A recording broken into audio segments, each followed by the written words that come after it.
Pearls and Polish podcast. My name is Rachel, and I'm coming to you from just outside Sacramento, California. This is my little corner of the internet where I talk about knitting, crafting, books I'm reading, stuff I'm watching, and soon how I'm planning my knits, but that's coming up in 2024. So I'm so excited to spend a little bit of time with you. So I don't remember which episode this is. The notebook I usually keep all my notes in, I can't find it.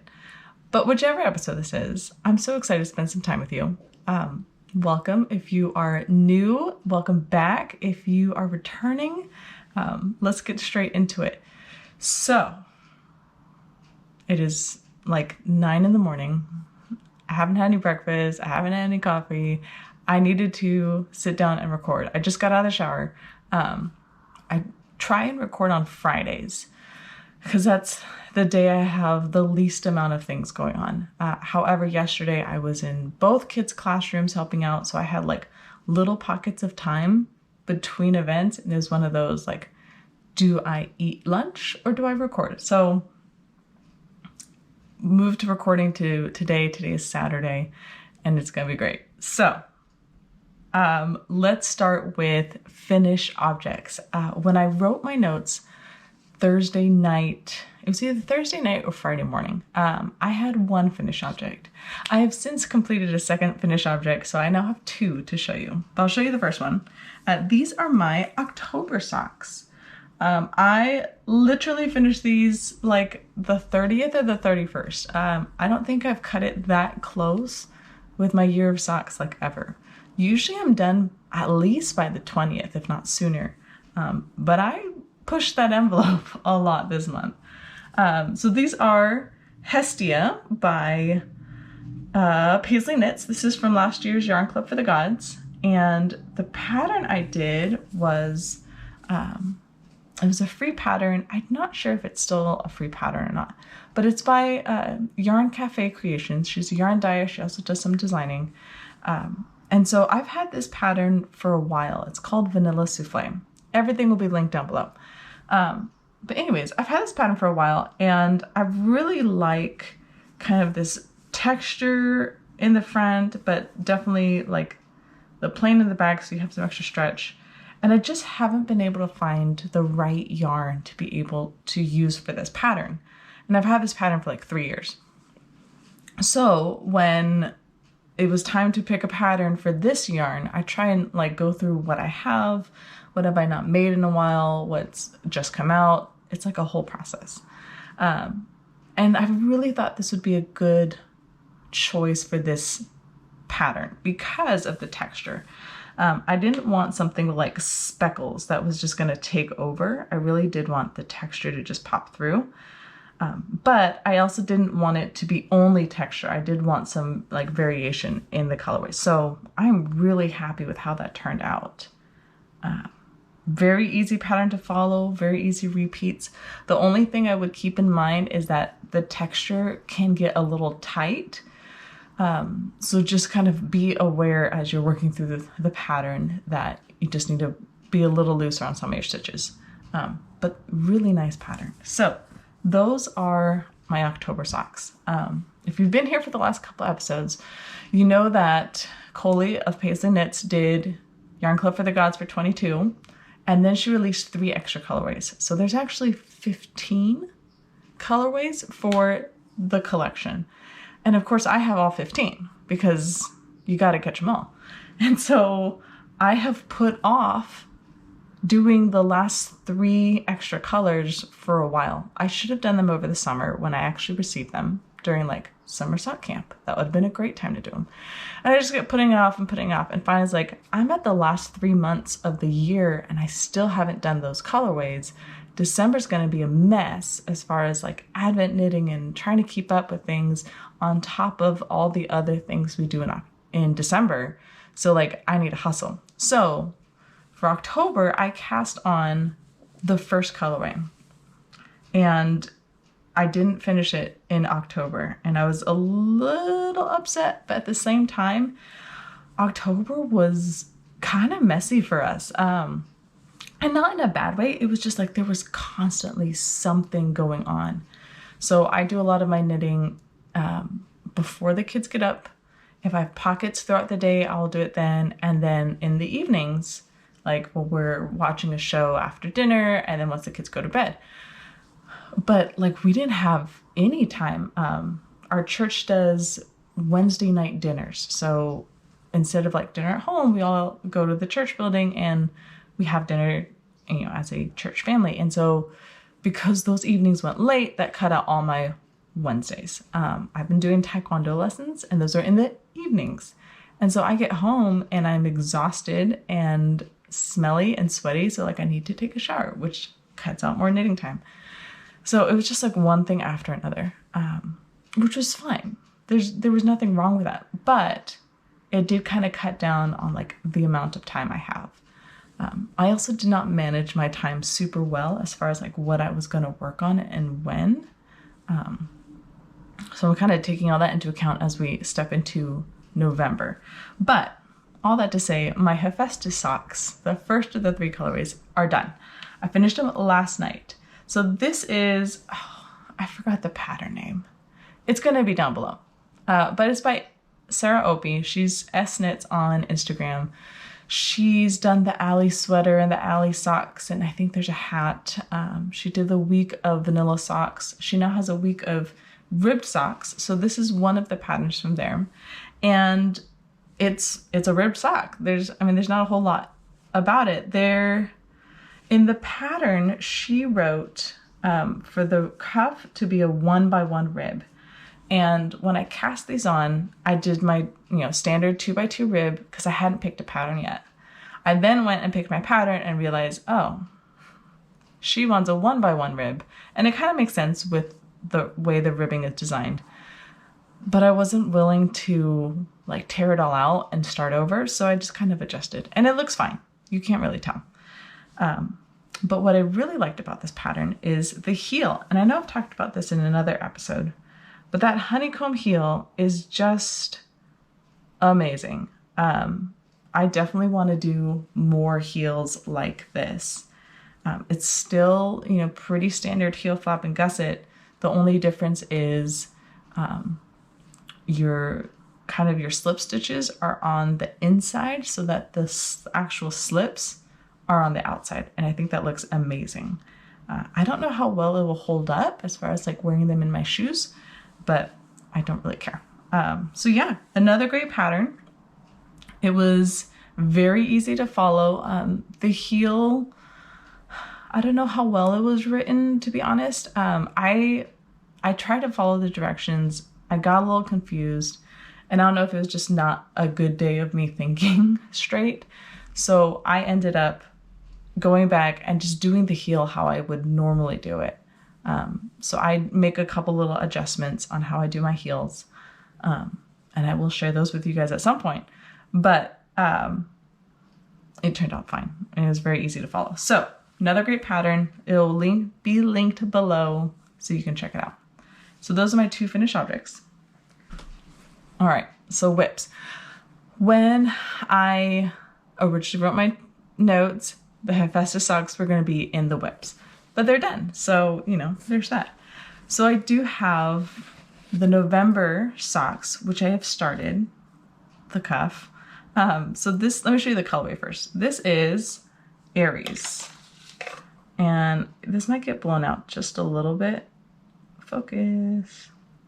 But it is this like deep red, almost like a purple undertone. It's not like red like my nails. It is more burgundy-ish.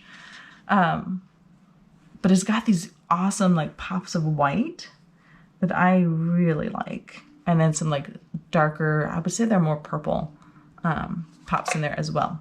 But anyways, I've got my cuff done. I started that on the 1st, and then I kind of put them away while I finished my Hephestus socks. But we're ready to like totally dig into these November socks. So the pattern I'm doing for these is by Witchery, which I've done a couple of her patterns. And this is the stack of books. I think it's stack of books. I want to keep saying second breakfast, but it's not that one. I think it's stack of books. Anyways, it's a rib sock. which is, again, kind of what I gravitate more towards because I really do want the colors to pop through really nice. Because these are darker colors, I didn't think texture would be a great choice since it would just kind of muddle. I also am just being very super aware of my time. We're in the busy season from like now till Easter. Like I said, I work at a church, so this is like high holidays for us. So I don't know what kind of time I'm gonna have to do a like intricate pattern. So I still love this pattern. I think it's gonna look awesome. Those are the airy socks. And then I am gonna cast on the second colorway for my extra 3. So this one is Hades, and it is this like gorgeous slate gray. I love it. I picked a pattern for it, and now I can't remember. Oh, it was one of the Summerly programs. The Summerly patterns that came out. It's not the newest one. It was like the second newest. They're like yellow on her pattern. Like I said, everything will be down below. But I just printed out the pattern last night. So I will get this wound up and started. And so having a little bit of texture, but not too much, I think will be helpful. I know that the Summerly pattern are written to be like slouchy socks. So she knits them on a size 2 needle. I already knit my socks on a 1.5, which is a 2.5 millimeter because my knitting is tighter. And she like wanted slouchy socks, so she knit them on a larger needle to have that. I'm not sure if I want slouchy socks. I haven't thought that one through. I think they would go faster because the stitches would be bigger, but at the same time, that's not really something I wear. Mostly because it's not something I make. So I could make them slouchy, but I also am thinking about that blanket I'm making with all of the leftovers of this, and I do need at least 20 grams for that blanket. So I also don't want to cut it too short. So I'm going to think more on this. I will fill you guys in on the next episode. But these are the 2 works in progress. If you've been here for the last couple episodes, you know I've been talking about working on projects that kind of got left behind and finishing those up. And I'm still on board for that. However, with November and December coming up, with things getting busy, with me running out of time for finishing this collection, I'm not sure how much time I'm going to have to actually do that. So I'm giving myself a little bit of grace as far as if I have some time, then I can work on those projects. And if I don't, that's okay. That can hold until 2024. So many projects to work on, so little time throughout the day, but it's totally fine. All right. So if you are a subscriber and you get the little notifications, you saw that last week's episode was not a like me talking to you episode. It was a tutorial. I finally recorded tutorials. I actually recorded like 5 of them. I had the time and the space. So I like did 5 different tutorials and recorded them all at once. And I'm going to slowly start releasing them. Last week, I just didn't have a ton of time to record an episode, nor did I have a lot to talk about. It would have been like a 10-minute, here are my socks, kind of short thing. So I decided instead that would be a perfect time to put out the first tutorial. So I haven't decided if I'm going to do them on like a schedule, like the 3rd Saturday of the month is going to be tutorial week, or if it's just kind of have them for when I need them. But I'd love to hear your input. If you would love to have a tutorial, and these are like knitting basics. These aren't even, I wouldn't say like super hard concepts. But if it's that something you'd like to see on a like a regular basis, like a scheduled thing, let me know. Or if it's just kind of when I need to put something out, use one of those. I'd love to hear that as well. But I'm excited to finally have some tutorials. I'm gonna keep a running list as far as like things I need to do a tutorial on. So if you have something that you'd love to see as a tutorial, let me know as well. So I know I've talked about knitting. I'm going to talk about books and stuff in a minute, but I've also been talking for the last like couple months about my knitting planner. It is finally here, and I will show it to you guys. This is my 2024 knitting planner. It has a plastic thing on it, so it's going to have some glare. But it's finally here. I'm so excited. It has been a struggle not to like set it up right away. Mostly because I wanted to record it and show you guys what I'm putting in this planner, why I'm using this, how I'm using it. But I just haven't had time. It's always time, right? To record that. So I'm hoping to have some time tomorrow to record everything and then probably release it towards December. But I will tell you guys what kind of planner I got. I got the Sterling Ink Common Planner, and this is their size A5, and this is their compact planner. So if you're familiar with like Japanese planners, it's like a whole world, and I am deep into it and I love it. So one of the most recognized planners is called the Hobonichi. And so this is very similar to the Hobonichi. It uses the same paper, so it's very thin. I don't remember what the paper weight is, but like it's thin, so you can kind of see through it when you write. But at the same time, it's great for fountain pens, and I have 3 fountain pens. Oh, like here, you can see that. You can see a little bit of ghosting. I don't know how well. Yeah. So the writing's on the opposite page, but you can kind of see it through. That doesn't bother me at all. So anyways, I am going to be using this to plan out what I'm working on for the year, and then also kind of track, what am I reading? Where am I spending time? Like what is actually getting worked on? What are the forgotten projects that I haven't worked on that need to get finished? All that's going to go in here. So keep an eye out, but that will probably come in December. But I wanted to show you guys the planner first. Okay, let's go into acquisitions, and Rachel makes really poor life choices for really good reasons. I'm sure by now you have heard about the Wool and Folk Festival in New York last month. That was a total garbage fire. I follow a lot of the yarn dyers and makers who were vending at that event, and I obviously was not there. I'm in California. But I was like super angry over what happened. And I wasn't even there. So I cannot imagine being there and going through all of that. So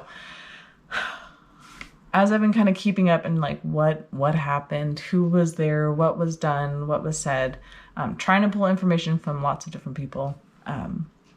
There was a list published of all the vendors who were at this event who like lost money for this. And I was very upset about that. And so to make sure that these small businesses stay around, because a lot of these are one-person businesses, you have to support them. And yes, you can support them with likes on Instagram and comments and sharing posts and whatnot, but you also support them with your money.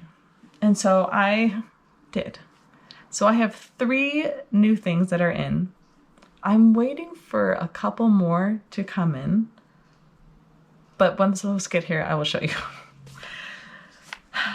Again, Rachel makes poor choices for really good reasons. So I found a new yarn dyer to me. This is Dye Mad Yarns, and they are from, where are they from? I think they're from the Midwest, but this is their label. It's really cute. It's a little goose. So this is their colorway Opie. I think that's a like Midwest saying. Oh, they're from Ohio. That makes more sense. So this is their Chester sock. This is Opie. And it's this like taupey gray with lots and lots of speckles, which I love. So this is 75/25 superwash merino nylon, 437 yards, 100 grams. Pretty standard. And then I got this one, and this one's called Aquarius. Same base, but it's like blues and greens and some black speckles and go down. And so, oh, you'll see the speckles on that side. And my birthday's in February, so I'm an Aquarius. I don't follow astrology and all that. But I really like the color. I'm an Aquarius, so I had to get that one. And those came like super fast. Like I ordered them and they were in the mail the next day. The other one I got is this sock set by Yarnaceous Fibers. And this one is called Dutchess Dinos. I believe this was their like show colorway for the Wool and Folk show. And since no one could get to the booths, they couldn't sell them. It was a whole thing. Look it up. So she brought all these back, and so I was like, well, yes, obviously I have to have this. It's dinosaurs. So it's this, like, this is more like a purple base with blue. It does have the green speckles, so that like matches. And this is more of a, I would say like a reddish brown, like a terracotta type colorway. I feel so fancy, like giving fancy names to colors. But anyways, this is on her Salta Fingerings weight, or base, 85-15 Superwash Merino nylon, 437 yards, 100 grams. Same. So I have worked with her yarns before and I love them. I got an advent from her last year. It's one of the forgotten projects. But I did some scrappy socks with the advent, and then I'm working on a blanket. So I was so happy to be able to support two dyers, one that I knew, one that was new to me. I'm waiting for one more order to come in, and just, you know, show these people that they are loved and valued in the community, and what happened to them was not okay. So those are some new acquisitions. As far as reading and watching and all that, I've been blowing through books. So since the last time I talked to you guys, I finished 3 books. So I finished Anna Karenina.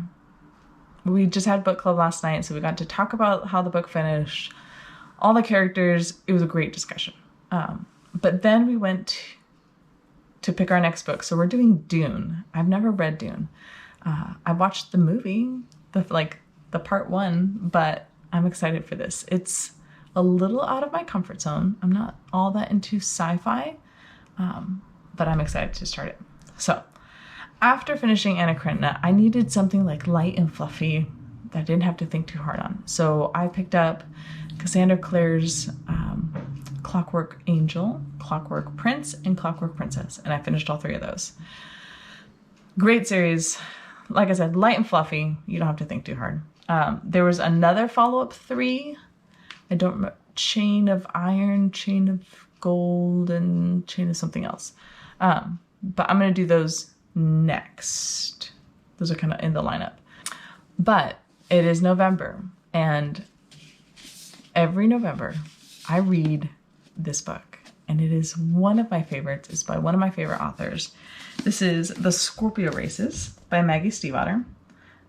Every year I do the audiobook, but I was able to get the hardcover from Owl Crates, I think last year. This was the 10-year anniversary edition. But it has this little bookmarker in it that came in the box. And I believe this is a signed copy. Yeah, this one's a signed copy. So there is Maggie's signature. But anyways, why do I read this book every November? Because the book starts with, the first line of the book is, it's the 1st November, and so someone will die. And it's one of those, if you take it out of context and you just post it on social media, people get concerned unless they know it's the first line from this book. So you should read this book. It's great. I would say it's young adult fiction. It's pretty clean as far as young adult fiction goes. There are some suggestive comments, but it's not teenagers ripping their clothes off. It's none of that. the whole premise is there's this little island, and every like fall, early winter, these horses come out of the ocean, except that they eat meat. So they like kill people. So it's kind of on that like Kelpie siren theme. And so people catch these horses and they train them, and they have a horse race. And it's called the Scorpio races. And it's this girl who is like losing everything. And so she's going to ride in the Scorpio races. So it's a 2-part narrative. Like you can tell, I really enjoyed this book. So if you haven't found something to read yet this month, I would highly suggest Maggie Stiefvater's The Scorpio Races. The audiobook is really great. The narrators are wonderful, so I do suggest that as well. But I hope you enjoy it. So, what am I watching? I went back to The Magicians. It's one of those like comfort watches. I just needed something a little mindless. Yeah. So I'm about halfway through it. I always enjoy it. I've watched it enough times where I can quote lines with the show, but it's still like something I enjoy watching. So that's all I've got for today. Thank you for spending a little bit of time with me. I hope your November is a little relaxing amongst all the busy planning. So have a great week. I will see you guys next week, and have an awesome weekend.